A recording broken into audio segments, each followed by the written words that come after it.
battle in Syria against the Islamic State terror group might be coming to an end with the loss of its last territorial stronghold. But a new dilemma has emerged: what to do with the thousands of foreigners who joined ISIS, including women born in Western nations who married its fighters and now, in some cases, want to return home. Here are the numbers. From April 2013 till June 2018, there were 6,927 IS fighters from Western Europe in Syria and Iraq. Of those, 1,023 were women. 1,902 IS members have returned to Western Europe in the same time frame, of whom 138 are women. Our defense correspondent Daniel Semach looks deeper into the case of the ISIS brides. This is Huda Muthana, a 24-year-old American Muslim. She has spent her last 4 years married to 3 different Islamic State jihadis in Syria, saying she was brainwashed by the ideology while she was still in the United States. With her 18-month-old son seated on her lap, she tells an ABC reporter she feels regret. Definitely, it's not Islamic at all. But U.S. President Donald Trump already saying she won't be welcome home, tweeting, "I have instructed Secretary of State Mike Pompeo, and he fully agrees, not to allow Huda Muthana back into the country."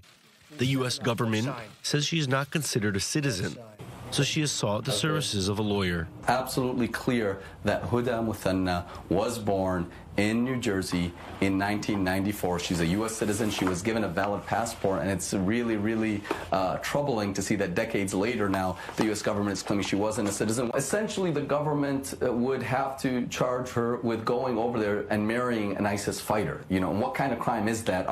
Huda's case is not the first. The United Kingdom had a similar one, with the same sort of result. Kind of heartbreaking to read. I thought it would. My family made it sound like it would be a lot easier for me to come back to the UK.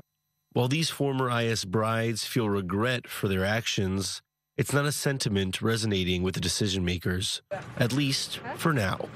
Daniel Semach, I-24 News. So how do those women actually get drawn into ISIS in the first place, and what happens now? Joining us in Ottawa is Jessica Davis. She's president and principal consultant for Insight Threat Intelligence. She's also author of the book Women in Modern Terrorism. Joining us from London is Aimen. He was a member of Al-Qaeda himself before becoming a spy for the UK inside the terror group. His book on the incredible story is called 9 Lives: My Time as MI6's Top Spy Inside Al-Qaeda. Thank you both very much for being with us. And Aimen, I want to start with you, sort of going back to the beginning. Give us a little bit of insight into how you think these women are drawn in to leave sometimes their sort of Western lives and join a group like ISIS. There are many reasons why people join in the first place. I mean, some join because it's a thrill, it is an adventure. Some join because basically they feel they are not good Muslims and they are not enough good Muslims, and they don't live in an Islamic society or a society that is ruled by Sharia. Therefore, they seek to better themselves spiritually. So there are many reasons why people go, including also the seeking of martyrdom or the service of the faith. If we just talk about the reasons, we could be here for hours and hours. Well, Jessica, let's break it down now specifically to women. What draws women specifically, especially these so-called ISIS brides? Well, first of all, I dislike the term ISIS bride primarily because it limits our understanding of women in the Islamic State to one particular role. But women have really played a wide variety of roles in the Islamic State, from recruiters, propagandists, suicide bombers, even sometimes on the front lines, and of course as wives and mothers. And just to echo what Aimen was saying in terms of the motivations of women joining the Islamic State, the motivations for men and women are largely the same. There are a few differences, though, in terms of the radicalization process for men and women. Men will often join terrorist organizations out of a sense of risk-seeking or thrill-seeking behavior, whereas that's much less common for women. Women are more often drawn into terrorist organizations out of a sense of social belonging, and those are really the only differences. Otherwise, the factors are very, very similar across the board. Aimen, when we're then, as for you specifically, as somebody who spent time inside this group and then sort of studied it from the outside, when you hear some of these women saying, we made a mistake, we have regrets, we want to come home, what do you think? Well, some are genuine, some are not. I mean, one need to understand that in general, I wouldn't trust ISIS women who want to go back into their own societies immediately. There need to be some rigorous vetting. Why? Because ISIS made it difficult for us to trust the women, who come back, because there are documented incidents where ISIS women who are escaping the battlefield end up basically becoming suicide bombers and targeting the security forces in Iraq and Syria. So it happened, and they are well documented.